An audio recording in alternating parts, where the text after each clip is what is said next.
വന്ദനീയ മാതാജിയുടെ ജന്മശതാബ്ദി ആഘോഷിക്കുന്നതോടൊപ്പം അടുത്ത വർഷം അലൗകികമായ അനുഭൂതികളാണ് ഉരുത്തിരിയുന്നത്. ഈ അവിസ്മരണീയമായ അവസരത്തിൽ ഗായത്രി പരിവാറിന്റെ ഭാരതത്തിലെയും ലോകം മുഴുവനുമുള്ള പരിജനങ്ങൾ ഹരിദ്വാറിലെ ഈ പുണ്യഭൂമിയിൽ ഒന്നിച്ചു ചേരുന്നു.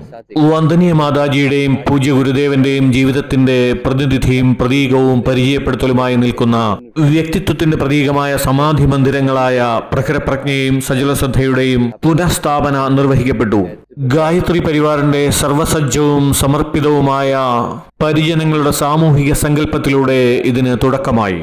ഈ പ്രസ്ഥാനത്തിൽ ലക്ഷ്യവും ത്യാഗവും സേവനവുമുണ്ട്. ഈ വിപുലമായ പരിപാടികൾ വിജയിക്കട്ടെ എന്ന് ഞാൻ ഈശ്വരനോട് പ്രാർത്ഥിക്കുന്നു.